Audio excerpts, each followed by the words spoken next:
మద్యం కేసులో మాజీ మంత్రి నారాయణ స్వామిని పుత్తూరులోని ఆయన నివాసంలో సిట్ అధికారులు విచారిస్తున్నారు. మరింత సమాచారం మా ప్రతినిధి నారాయణప్ప అడిగి తెలుసుకుందాం. నారాయణప్ప, ఎంతసేపటి నుంచి విచారణ కొనసాగుతోంది? పవిత్ర లిక్కర్ కుంభకోణం కేసులో మాజీ మంత్రి నారాయణ స్వామి విచారణ సిట్ అధికారులు కొనసాగిస్తున్నారు.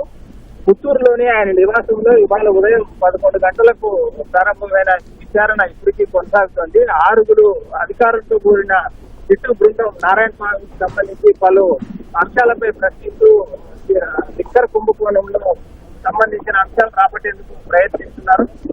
గత నెల 17వ తారీఖున సిట్టాధికారులు నారాయణ స్వామికి నోటీసులు జారీ చేశారు. జూలై 21వ తారీఖున విచారణకు రావాలని తాడేపల్లికి ఆ నోటీసులు పేర్కొన్నారు. కానీ నారాయణ స్వామి ఆ నోటీసులు తీసుకున్నప్పటికీ అనారోగ్య కారణాలతో నేను సిట్టు కార్యాలయానికి హాజరు కాలేనని చెప్పి ఆయన వివరణ ఇవ్వడంతో తిరిగి నిన్న రాత్రి సిట్టాధికారులు నారాయణ స్వామికి నోటీసులు జారీ చేశారు. మీ ఇంటి వద్దనే మిమ్మల్ని విచారిస్తామని, విచారణకు సహకరించాలని చెప్పి నిన్న జారీ చేసిన నోటీసుల్లో ఉండడం మూలంగా అందుకు అనుగుణంగానే సిట్ అధికారులు ఏఎస్ స్థాయి పర్యవేక్షణలో సిట్ అధికారులు 6 అధికారులతో కూడిన బృందం పుత్తూరుకు చేరుకొని ఆయన విచారిస్తుంది.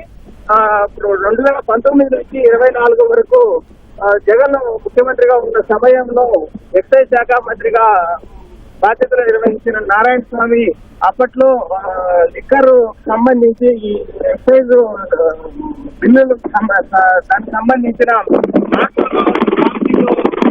అదేవిధంగా ప్రభుత్వం మద్యాన్ని విక్రయించాలని నిర్ణయం కావచ్చు, ఆటలను ఇష్యూ చేసే విషయంలో మాన్యువల్ గా మార్చిన అంశం కావచ్చు, ఇలా పలు అంశాలకు సంబంధించి అప్పటి ఉప ముఖ్యమంత్రి ఎక్సైజ్ శాఖ మంత్రి నారాయణ స్వామిని విచారించి సమాచారం రాబట్టే అధికారులు ప్రయత్నిస్తున్నారు.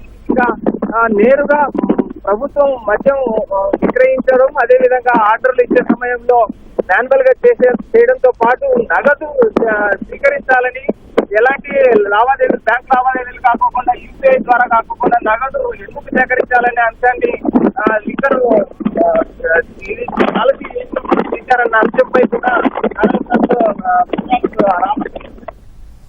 రైట్, ధన్యవాదాలు నారాయణప్ప.